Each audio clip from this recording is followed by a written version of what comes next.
Welcome to 900 years into this, the year 3100, and as they say, there is no war that will end all the wars. Let's look at the current powers. The Viseric Order is on top with 10 points. Then the Strigoi Empire has fallen back to rank 2 with 9 points. The Sether Entity with 8 points. The Central Construction Unit with 7 points.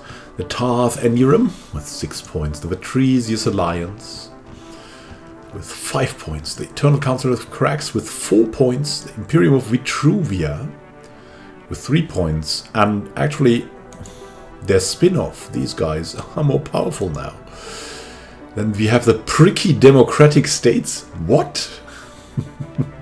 That is something that has come from the Pricky KT event, but not, I don't know.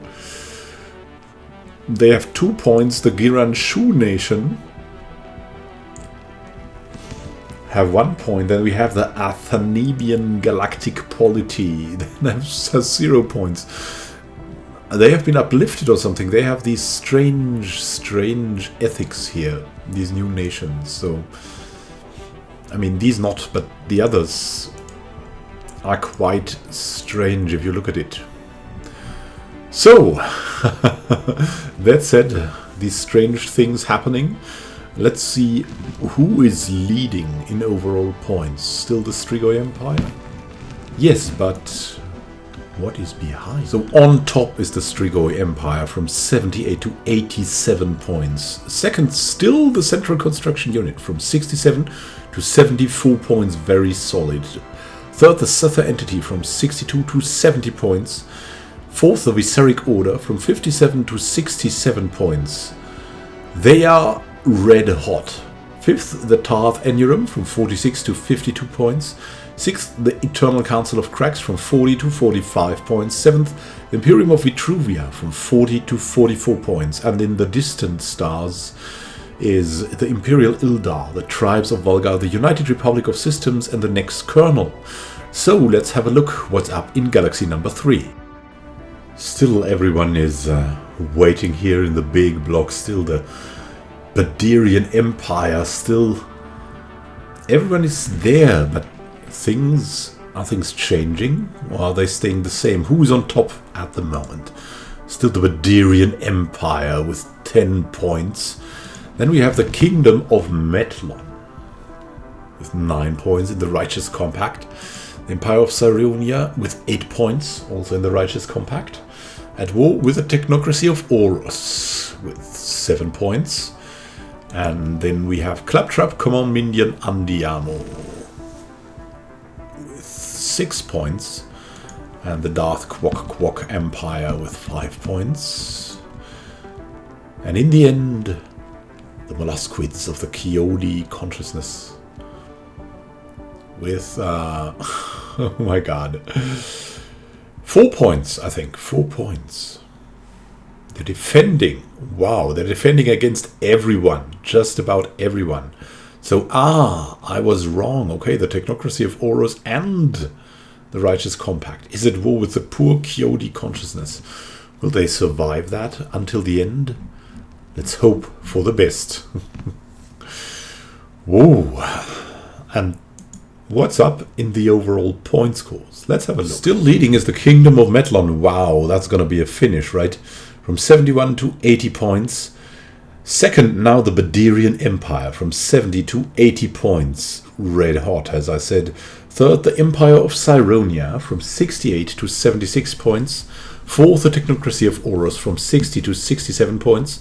Fifth, the Claptrap Minion Andiamo from 51 to 57 points. Sixth, the Kiodi Consciousness from 38 to 43 points. Seventh, the Darth Quok Empire from 28 to 32 points. 8th, the Arik Avin Annihilators. 9th, the Sacred Leon the Peacock Empire. And 10th, the Horde, and then the Leon the Peacock Technocracy. That's gonna be an interesting finish for galaxy number 3 in the 1000-year edition. Who'll win? What do you think? Now let's go to galaxy number 5.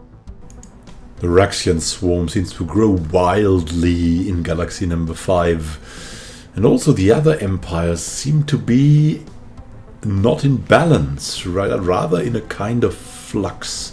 Let's see who's most powerful at the moment. It is the Raxian swarm, overwhelmingly overwhelming. With tons of colonies, this ravenous hive. 10 points. Then the consciousness, another devouring swarm with 9 points. We have Gestalt with 8 points. And the Kettling Star Pack with 7 points. Wow. There's a lot of war going, yes. And a lot of it is against the consciousness. Especially the Raxian swarm. So, Imperium of Anaturians, 6 points. Then the Kryptonian Empire, 5 points. The Sacrosanct Xano Imperium with 4 points? No. 5, 4, with 3 points. And then finally the Prikikiti, the Blood Court, with another 3 points. Okay. They're still existent. No one has eliminated that Blood Court. It would be the easiest thing ever, but no one even cares.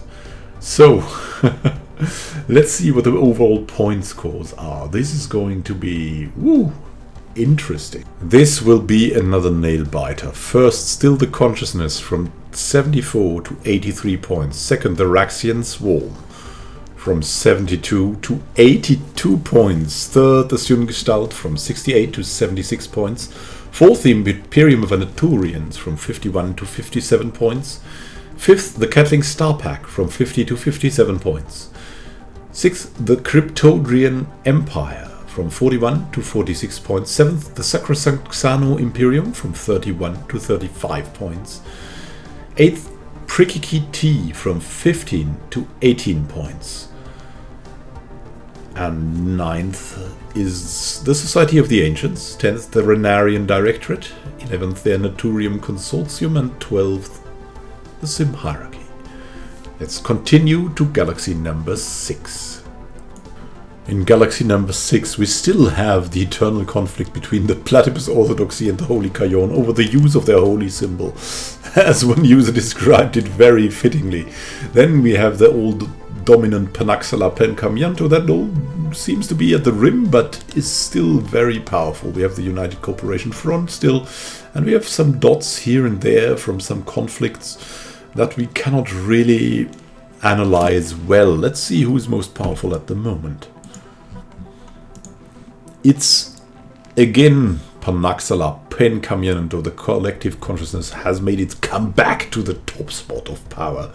Then we have, with 9 points, the United Corporation Front, Erudite Explorer, Cockroaches.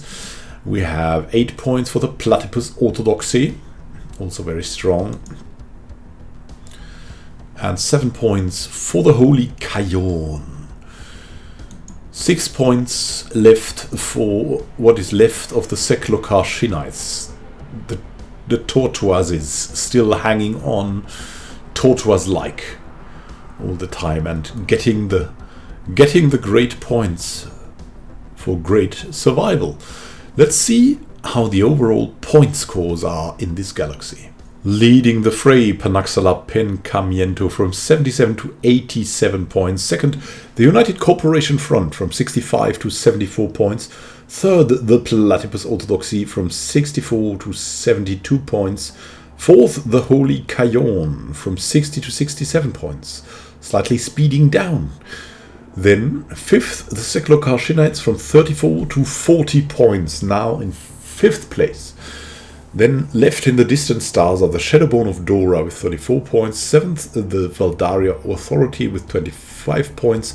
8th, the Caladian Dominion with 10 points. 9th, the Wool Eradicators, 6 points. 10th, the Zerg Collective with 2 points. Now, let's continue to galaxy number 7.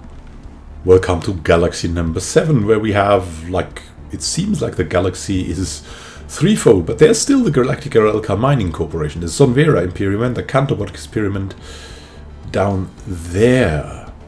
So, are there any surprises? I mean, the flood infestation, the House Licharo, and the Great Triple Aggregate obviously dominating at the moment, at least from the looks of it. So, let's have a look. How is the power at the moment? At the top, the Ravenous Hive of the flood infestation with 10 points. With 9 points, the Great Triple Aggregate following up. And now xenophobic isolationists. 8 points, the Galactic Aralka Mining Corporation. 7 points, the House Licharo.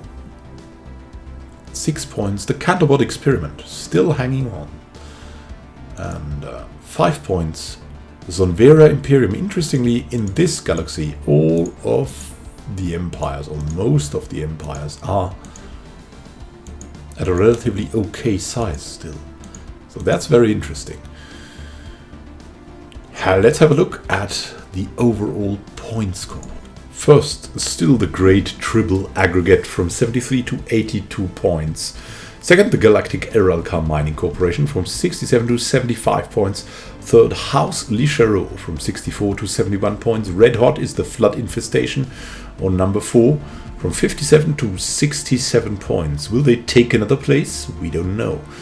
Fifth, the Cantobot Experiment from 57 to 63 points. Sixth, the Zonvera Imperium from 37 to 42 points. Then in the distant stars, the Covenant of Ra with 31 points. The Holy Mantis Verb on 8 with 23 points.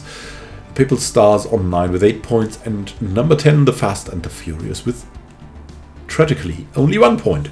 Let's go to galaxy number 9. And what can we see in galaxy number 9? Ooh!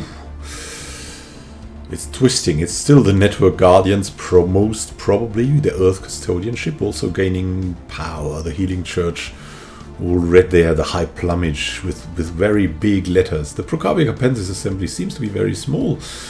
And the Waffenpack of Avuda here. Still there. And the Synthroid Collectors. And everyone. And how is the power? Let's see. There's a ton of actual folks out there that still have states. Among them the Lumenwood Assembly with only 4 population, but still not at the bottom of the power. So let's see. The Network Guardians lead the fray with 10 points. And the Steven Star Empire with 9 points. Procavia Capensis Assembly with 8 points. The High Plumage with 7 points. The Earth Custodian ship with 6 points. The Healing Church with 5 points. The Waffenpack of Avuda with 4 points. The Protective Haconian Compact with 3 points. The Grognaploran Citizen State with 2 points. The Lumenwood Assembly with 1 point and only 4 people. 3 of them Lumenwood. Then we still have the Synthroid Collectors with 0 points and the Haconian State with also 0 points. Let's continue to the overall point scores. In the lead, the Network Guardians from 72 to 82 points. Second, the Procavia Capensis Assembly from 66 to 74 points. Third, the Steven Star Empire from 59 to 68 points. And they would qualify, actually. Then fourth, the Healing Church from 55 to 60 points. Fifth, the High Plumage from 49 to 56 points. Sixth, the Earth Custodian ship from 41 to 47 points. Seventh, the Waffenpack of Avuda from 31 to 35 points. 8th, the Grognaploran Commonwealth from 24 to 26 points. Then in the distant stars, 9th, the Star Empire of Valhalla with 12 points. And the number 10, the Waffen Republic of Taraska with 5 points. And 11th, the Skiven Independent Union. So that said, thank you for watching, and it is an interesting ride. Note that in the 9th galaxy there are really some empires that are computer generated, like the Network Guardians or the Procavia Capensis Assembly that is made by me, and by some stroke of luck it went for 2nd place. So the 3rd place here is going to qualify, and if nothing changes. And yeah, I mean, let's have a look. That's one of the systems of the Procavia Capensis Assembly. Just wanted to show you how these research guys usually look. It's full of orbitals, like there's orbitals everywhere, but it seems like in the overall course of events that the ravenous swarms are somehow superior to just about everything else. But let's see. Let's see. I mean, the grand final is something completely different. And the grand final has not yet been reached. Everyone can still win in the last round of the 1000 years. If it wins directly. So, let's see what happens there. And then we'll start the final with the 10 most dangerous and most powerful participants imaginable. Have a great time until next time, and happy gaming. This is Immanuel signing out.